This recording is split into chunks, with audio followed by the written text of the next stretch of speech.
Alors, pourquoi choisir mes pratiques? Eh bien, justement, je répondrai qu'elles sont uniques. Les programmes que je propose sur mon site sont vraiment uniques, sont basés sur tout ce que j'ai pu apprendre au cours de mes formations, de mes expériences sur les troubles anxieux. C'est pour ça que j'en suis devenue spécialiste, que j'en suis aujourd'hui spécialiste et que j'utilise les TCC parce que c'est ce qui marche le mieux sur les troubles anxieux. J'utilise uniquement ce qui marche le mieux et ce qui marche vraiment.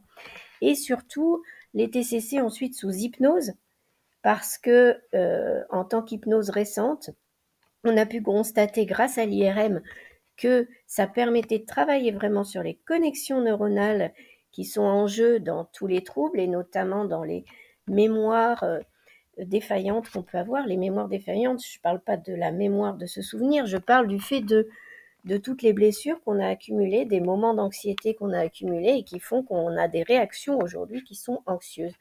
Donc on va travailler là-dessus et j'ai choisi, en tant que spécialiste, toujours d'utiliser vraiment les techniques de pointe pour les troubles anxieux. Aujourd'hui, aller dans un cabinet de thérapeute, ça va permettre, de psychologue, ça va permettre de discuter et de faire le point sur ces vraies blessures, de les trouver, mais est-ce qu'on ressort du cabinet après quelques séances, voire parfois plusieurs mois, plusieurs années, en n'ayant plus d'anxiété? C'est rarement le cas parce que c'est une forme de thérapie qui est utile, mais qui ne va pas au bout des choses sur la pratique, sur le fait de soigner vraiment les réactions de la personne, changer ses réactions et changer aussi son conditionnement, ses croyances qui sont délétères, des croyances toutes bêtes qui font parfois qu'on est anxieux à vie. Ça peut aller, j'ai pas d'exemple là en tête, mais ça peut être tout et rien. Un peu, prenez l'exemple d'une phobie. Quand on a une phobie, on ne comprend pas pourquoi on a peur de tel ou tel élément. Par exemple, ceux qui ont la phobie de conduire, alors qu'ils conduisaient très bien avant, c'est très fréquent ça comme phobie. Ça vient d'événements qui se sont parfois cumulés ou à un seul événement. Et aller en parler en thérapie classique, en psychologie, ne va pas guérir les crises de panique. Donc c'est vraiment les outils qui vont pouvoir guérir, sortir de l'anxiété. J'en suis un premier exemple et j'en connais plein d'autres où on arrive à devenir quelqu'un de zen. Beaucoup de gens aujourd'hui croient qu'ils seront toujours anxieux et que c'est une fatalité. Et même beaucoup de thérapeutes et de psychologues véhiculent encore cette idée parce qu'ils sont eux-mêmes dans une formation qui ne leur permet pas de voir autre chose. Alors pourquoi l'hypnose HCC? Parce que c'est la forme d'hypnose qui est la plus efficace. L'hypnose classique ericksonienne a montré ses limites. Cette hypnose-là, nous ne sommes qu'une soixantaine à l'heure actuelle en France à l'utiliser. Alors là-dessus, je ne suis pas unique, puisque nous sommes une soixantaine. Par contre, les programmes que j'ai conçus avec cet outil et avec les TCC en général sont uniques en ligne. Le programme interactif contre l'anxiété, par exemple, ne comporte pas d'HCC dans ce programme, mais il permet de travailler sur les pensées au quotidien. C'est un travail quotidien pour changer le conditionnement. Et puis, si on a des difficultés plus importantes, on va pouvoir bénéficier de séances plutôt en HCC, donc hypnose cognitivo-comportementale. Et puis, vous verrez aussi d'autres programmes sur mon site qui sont tout aussi uniques et précisément effectués, créés pour travailler sur des problématiques précises.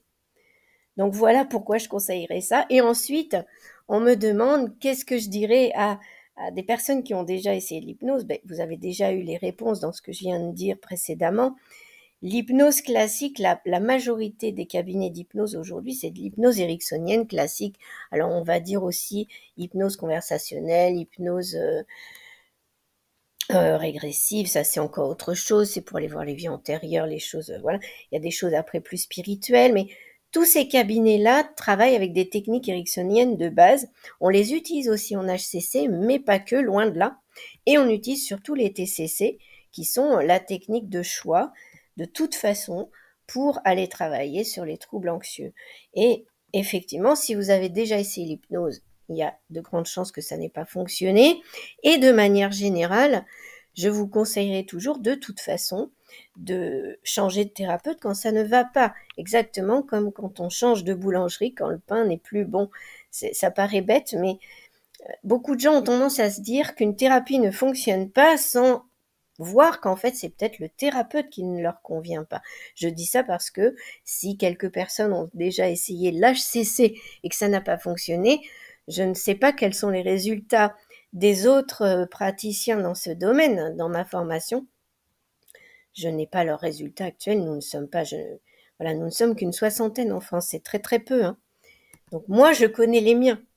Mais effectivement, c'est normalement une technique, si elle est bien utilisée, qui va fonctionner sur les troubles anxieux. Et la dernière chose à comprendre, c'est que si on commence des séances, parce que ça m'est arrivé dans ma pratique évidemment, si on commence des séances, il faut aller au bout. Il faut faire confiance. Si on vous dit déjà dès le début qu'il en faut minimum 3 pour avoir des résultats, il faut en faire minimum 3. Parfois les gens, ils commencent à avoir des peurs qui reviennent au bout d'une ou deux séances et ça leur fait peur et ils arrêtent. Et c'est justement ce qu'il ne faut pas faire. Et ce ne sont pas vraiment des peurs qui reviennent, mais c'est ce que la personne croit. Parce que, surtout en cas de phobie, je reprends encore cet exemple, mais c'est aussi le cas dans d'autres troubles, quand on commence à travailler là-dessus, c'est compliqué parce que justement, quand on est phobique, quand on est trouble panique, on évite les situations où on a peur. Et quand on commence à travailler dessus, on met le nez dedans, on ne les évite plus. Et même dans le travail TCC, on va demander à la personne, entre guillemets, de faire des devoirs entre chaque séance, c'est-à-dire de se confronter aux événements difficiles. Sinon, on ne peut pas voir si ça guérit et on ne peut pas en guérir. Il faut absolument se confronter avec une adaptation, avec du temps, avec des petits pas d'abord, évidemment, mais on se confronte. Donc forcément, ça réveille des angoisses, alors que les jours où on évitait, c'était plus facile. Donc il faut être prêt à cela. Ça ne veut pas dire que c'est difficile, ça veut juste dire qu'il faut être prêt à cela. La plupart des gens le sont. Mais il y a encore des personnes qui vont prendre une ou deux séances et qui arrêtent. C'est bien dommage parce que du coup, effectivement, c'est des séances dépensées pour rien à ce moment-là. Et ça ne peut pas, à ce moment-là, être jugé comme l'hypnose HCC ne marcherait pas. Voilà. Ça, je ne l'ai pas entendu, mais j'ai vécu effectivement 2-3 personnes qui arrêtent alors que le travail a à peine commencé et que ça ne peut pas avoir été efficace. Voilà tout ce que j'aurais à dire sur ce sujet aujourd'hui.